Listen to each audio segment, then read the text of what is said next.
buyer of a put option pays a premium to have the right to sell a stock at a predetermined price within a specified time frame.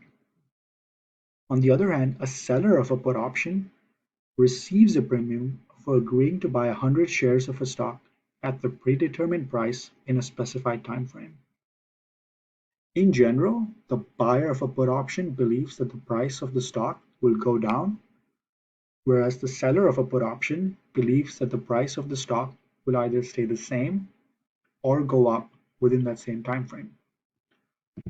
Now let's look at what's happening here with an example. Let's make sure we understand what's happening in this first line here. The FB stands for Facebook, the company.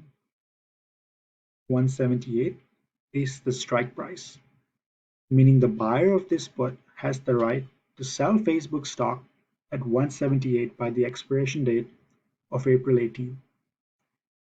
The P represents a put option, and this option costs 50 cents per share, or $50 overall. Say Facebook is trading at 180 today. As an investor, let's say you believe that Facebook's price will fall in the next week to 170 due to an upcoming earnings report or an ongoing lawsuit. In this case, you would buy a put option because you think the price of Facebook will go down. Let's assume you bought a put option for 50 cents per share, or a $50 premium, with a strike price of 178 with an expiration date of next week.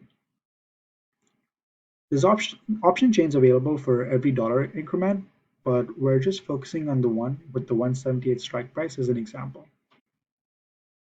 Now, if the price of Facebook actually drops to 170 at the end of the month, you've made a pretty nice gain for yourself, equal to $800, because you have the right to sell 100 shares of Facebook at 178, whereas you can buy Facebook for only 170 in the market.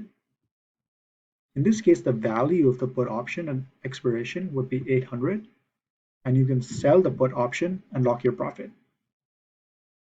On the other hand, let's assume that Facebook's price didn't fall as you predicted, but instead rose to 185. Since the stock price is above the strike price, the option will expire worthless and you will lose the entire $50 you paid in premium. In this case, your break-even is 177.5. You would make a profit if Facebook closed above, you would make a profit if Facebook closed below 177.5 and lose money if it closed above. In the US options market, you don't need to wait until expiration to exercise your option. Meaning if Facebook fell drastically in the first day of the week that you held your option, the value of the put option will rise and you can sell immediately to lock in your profits.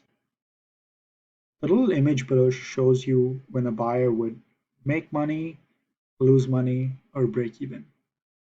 Remember that we have to include the premium paid upfront, the $50 in these calculations. Now let's look at this from a seller's perspective. A seller of a put option typically wants the price of the stock to rise or remain the same. In the same example above, a seller of the put option receives the $50 for agreeing to buy 100 shares of Facebook at 178. If the price of Facebook falls to 170 at expiration, the seller of the put has an unrealized loss of $800 because they've agreed to buy Facebook at 178, but these same 100 shares would only sell for 170 in the market at expiration.